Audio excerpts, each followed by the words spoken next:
Mr. Chair, we are ready to start the meeting. All right, good morning and welcome to the April 9th, 2020 Rapid City Planning Commission meeting. To start out today, we'll do a roll call for determination. Welcome to WebEx. Enter your access code or meeting number followed by pound. We could start with the quorum call. Arguello? I'm here, present. Bowman? Enter your attendee ID or the numeric meeting password followed by pound. Bowman?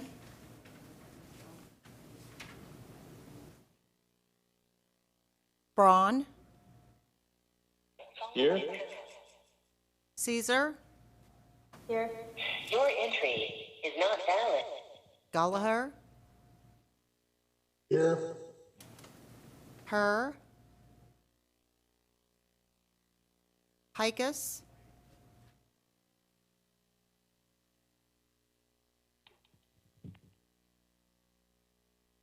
Hoekstraat? I'm here today. Kwasny? Here. Ottenbacher?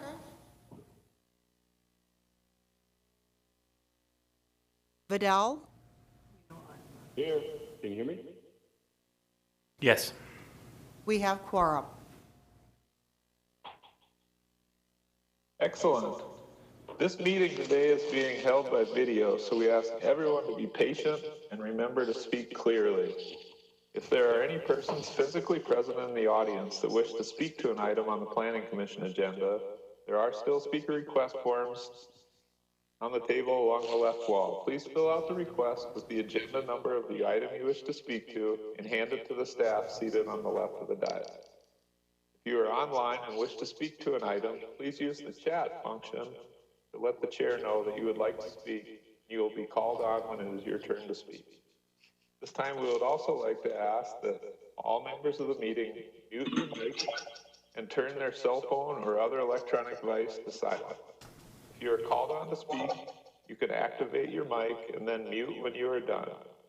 Please remember to take a few seconds after unmuting before speaking to allow the delay to kick in. If you need to take another call, please step out so the meeting is not disrupted. Items 1 through 8 have been placed on the consent calendar, and action will be taken on these items as a group. I apologize, I'm having trouble with my reading here. Any item may be removed from the consent calendar by any planning commissioner, staff member, or audience member for separate consideration at this time. The findings of this planning commission are recommendations to the City Council. The City Council will make the final decision, with the exception of the following items. Item 2, 0PD010, and item 3, 20PD014. The Rapid City Planning Commission's actions on these items are final, unless any party appeals that decision to the Rapid City Council. All appeals must be submitted in writing to the Department of Community Development by close of business on the 7th full calendar day following action by the Planning. Please note that due to the online nature of the meeting, all votes will be required to be roll call. Staff Secretary will call out names for roll call. Are there any items 1 through 8 staff would like to remove from the consent calendar for separate consideration? Number 2, Mr. Chair. Thank you. Are there any items 1 through 8 that any planning commissioner would like removed?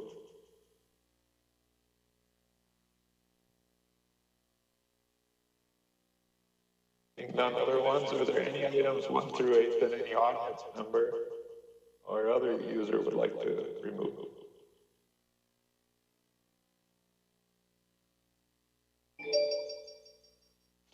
Okay. The chair would then entertain a motion to approve the consent calendar items 1 through 8 in accordance with staff's recommendations, with the exception of item number 2. So moved.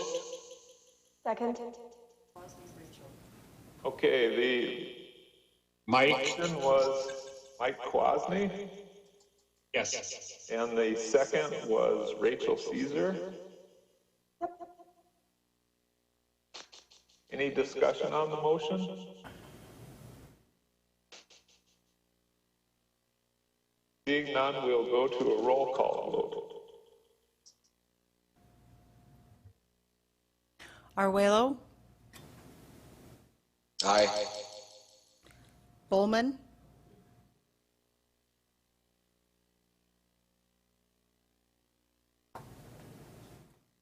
Bowman, Aye.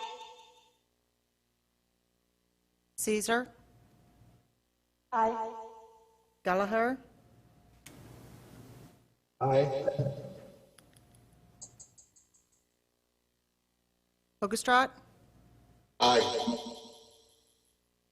Quasny, Aye. Ottenbacher,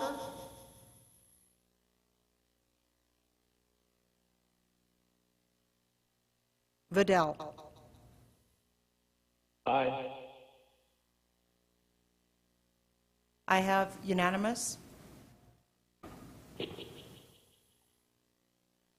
Sounds good. The motion carries. Now on item number 2, I need to abstain from this item. And I believe Mike Quasny might need to abstain as well. Correct. Okay, so I will hand the chair for item number 2 over to Rachel Caesar. Thank you. Item number 2. This is Fletcher, current planner 3. Our recommendation on this is being changed to continue to the May 7th, 2020 meeting rather than the April 23rd, and that's to allow staff to review some resubmitted items.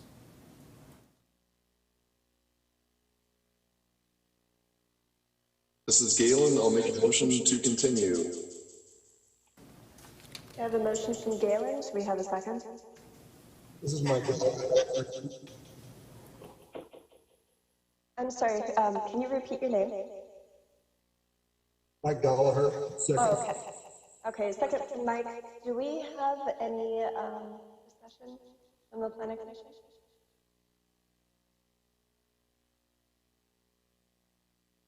Do we need to take any public comments or anything like that on this item, or? No? Okay. I guess we'll go to a roll call vote then. Arguello, Aye. Braun, abstaining. Bowman, Aye. Caesar, Aye. Gallagher, Aye. Hogestraat, Aye. Quasny is abstaining, Correct. and Vidal. Aye. Motion passes, 2 abstaining. I'll pass Thank you. it back to Eric.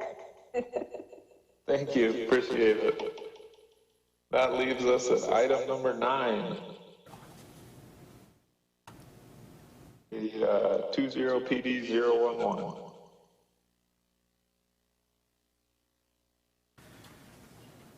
Morning, this is Fletcher Lakehawk, current planner 3 again.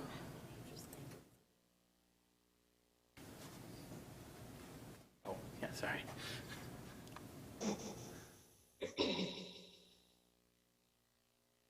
Item number 9 is 20 PD-011, an initial plan development overlay to allow mixed-use structure in the urban commercial district. Property is located at 100 St. Joseph Street. It was the former location of the Imperial Inn. It is currently void of structural development. The aerial shows that. There is existing development in the area. This is a redevelopment project adjacent to the downtown core.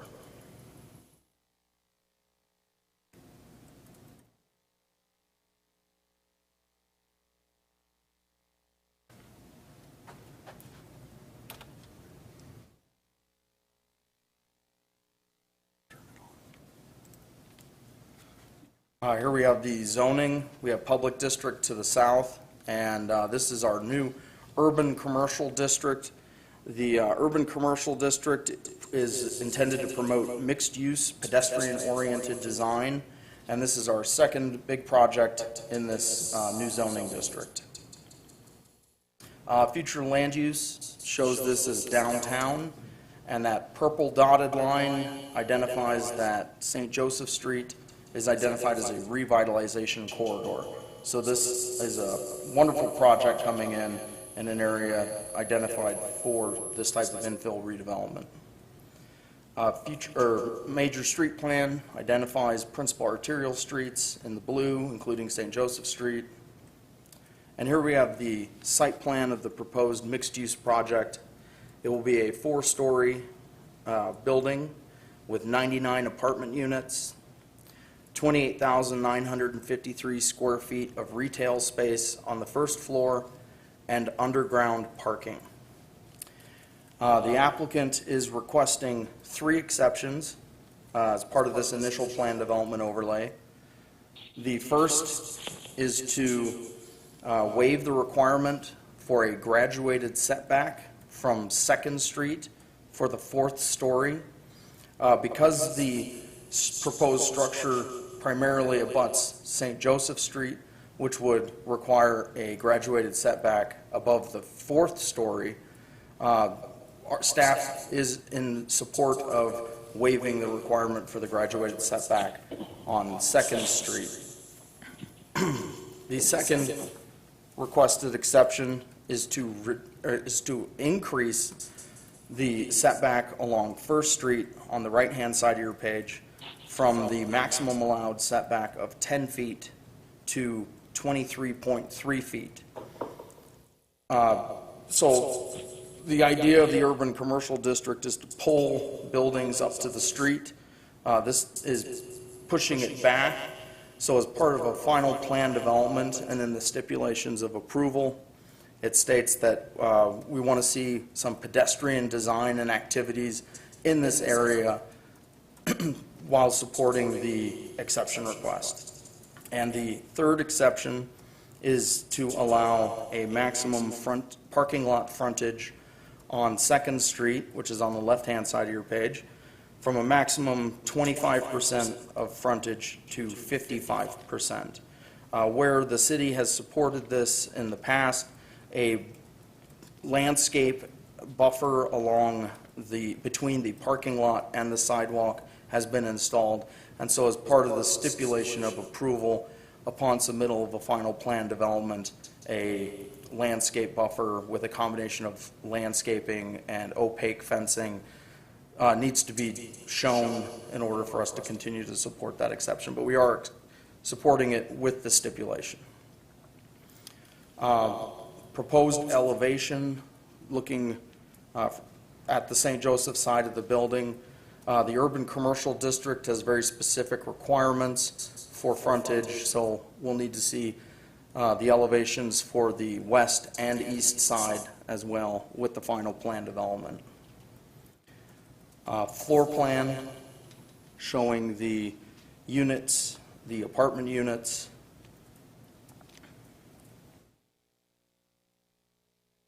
So this project we're really excited about. It's our second big project in the urban commercial district. It promotes the mixed-use pedestrian-oriented design, and it supports the comprehensive plan goal of compatible infill redevelopment on a revitalization corridor adjacent to the downtown core, which serves as a regional activity center and a destination. So with that, staff is recommending approval of the initial plan development overlay with the stipulations noted in the staff report.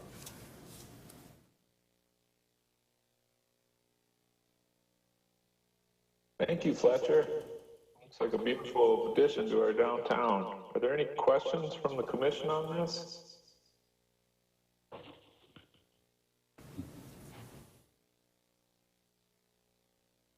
This is Cal. I just had one question. What's the intent of the pavement to the east? It looks like section line 32. It says pavement. Is that common area? Is that parking? What's the intention of that setback? Correct, that plus the beyond the lot line, I guess. Is there a plan for that space? So part of the exception is that 23.3 foot setback in lieu of the maximum allowed 10. And so as part of the final plan development, we're going to see the applicant bring in plans showing how they're going to design that to be pedestrian oriented and what type of activities that are geared towards pedestrians will be taking place in that area. The asphalt area might just be identifying it because that's the surface, but my guess would be that it's going to be parking. But we'll make sure that the applicant clarifies that on that final plan development. Thank you. Has anybody seen the elevations east and west for the step back elevations, or is that something conceptual at this point? It's a stipulation of approval that upon submittal of the final plan development, they'll need to provide those elevations of that east and west side. We only got an elevation of the south side, which is the St. Joseph side of the building. So on that left-hand side of your page would show what it looks like without the graduated setback.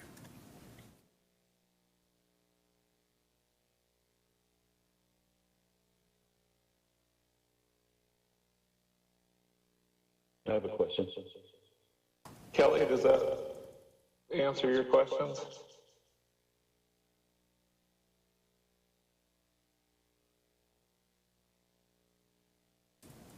I have a who is this?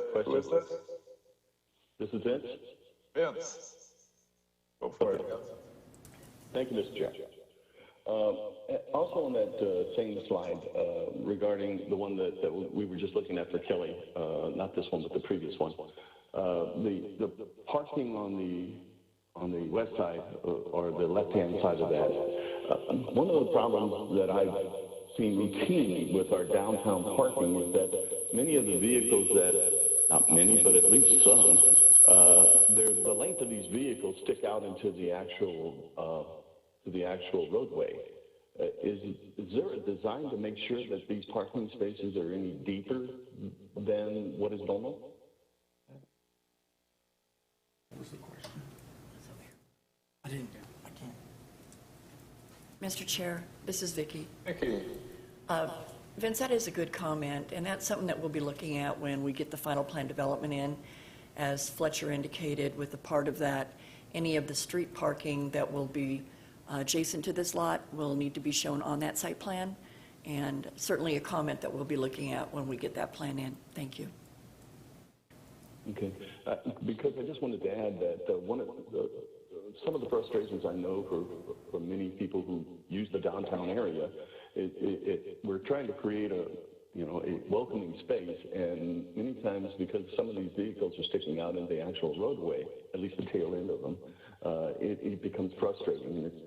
So I was just curious about that, and I realized, is there a specific time frame on getting an answer to something like this? My question.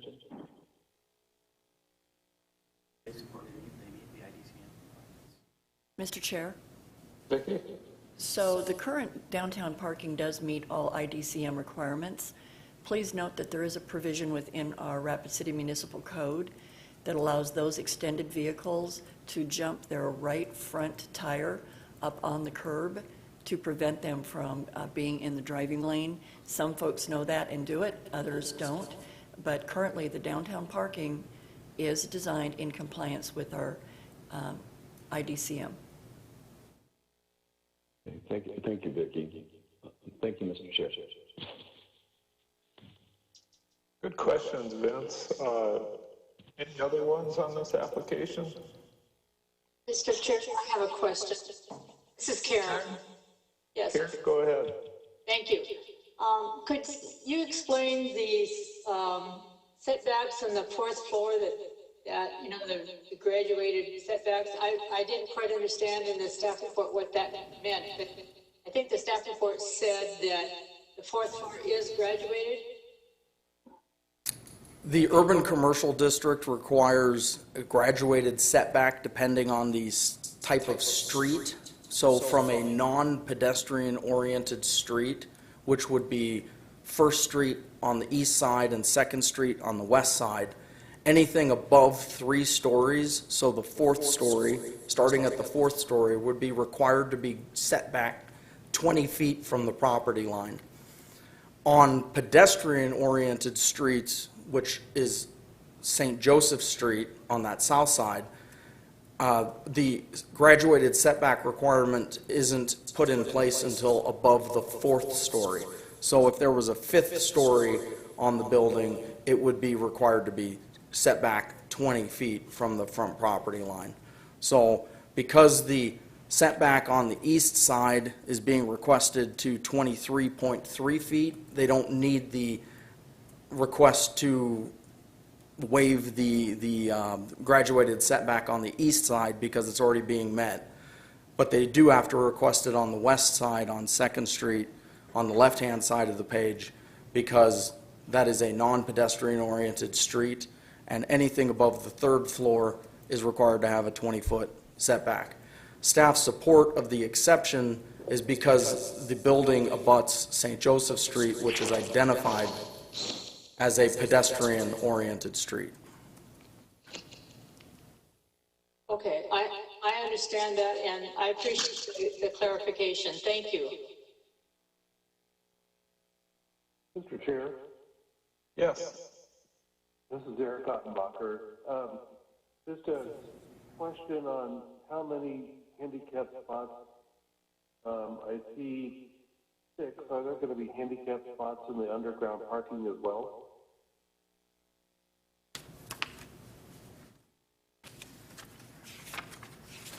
Just give me a moment. Oh, okay.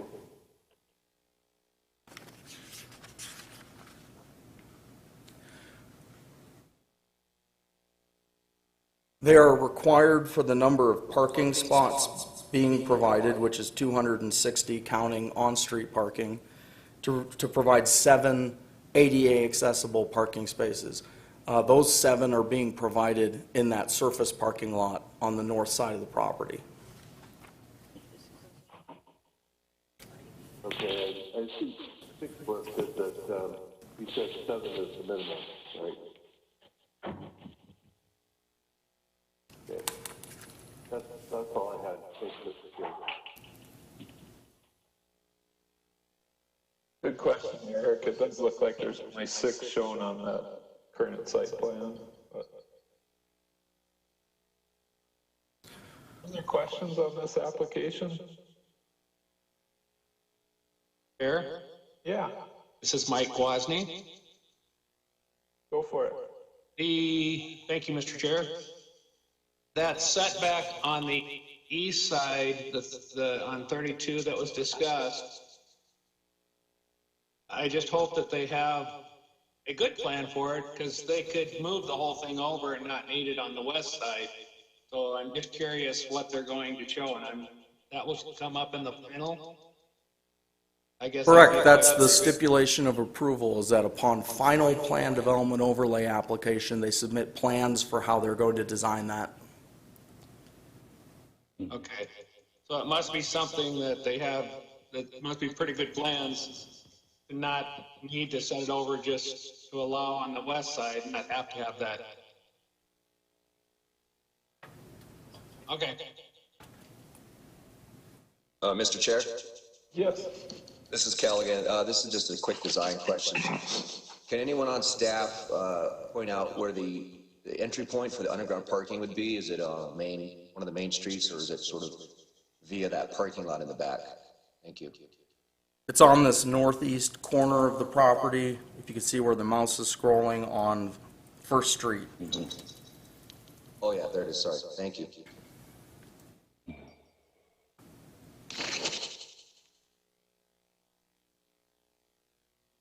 Mr. Chair, Yes. this is Eric Tykus. I've got a question. What are the primary pedestrian enhancements along St. Joseph Street. I guess it's a question for Fletcher. The pedestrian, as stated, this is an initial plan development overlay. The stipulations of approval include compliance with everything in the urban commercial district upon submittal of a final plan development unless an exception is granted. So we will see that with the final plan development overlay. Okay, thanks for clarifying. I appreciate it. Mr. Chair, this is Mike Quasney. Go for it, Mike. I think this is a great addition to our downtown area. I can see it being something that will be needed, and it will enhance what I think the plans are for the future in the other downtown buildings. I make a motion to do this plan or move forward. That's stipulated. This is Eric Hikas, second. All right, so Mike Quasney made the motion to approve item number 9 per the staff stipulations, and Eric Hikas seconded that motion. Any further comments on the motion or questions on the application?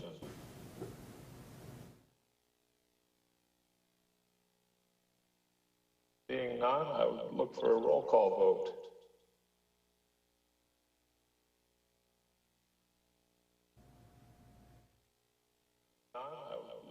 Arguello?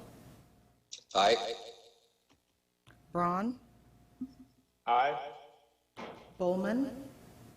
Aye. Caesar? Aye. Gallagher? Aye. Hookestrott? Aye.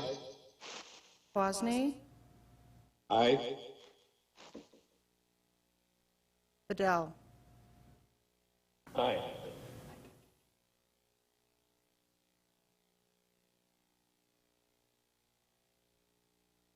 I have a unanimous motion passes. All right. Thank you, Andrea. And thank you all. This was an interesting application on item number 9. I'm glad we still had a robust conversation on it. Are there any other items for us today, Vicki, Fletcher? Thank you, Mr. Chair. So we do not have any discussion items today. We do want to thank all of you for participating, those of you that joined us in the trial PC meeting just for procedure.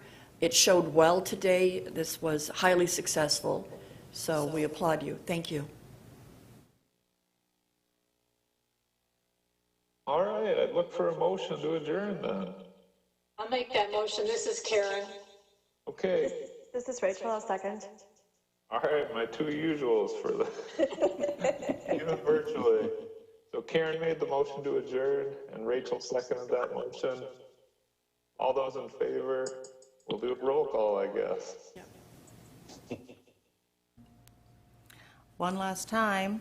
One last. Arguello? Aye. Braun? Aye. Caesar? Aye. Gallagher? Aye. Pardon me, I must be tired. Hookestrott? Aye. Quasney? Aye. Vidal? Aye. I believe we have quorum. Thank you all. Excellent. Thanks, everyone. Have a great day.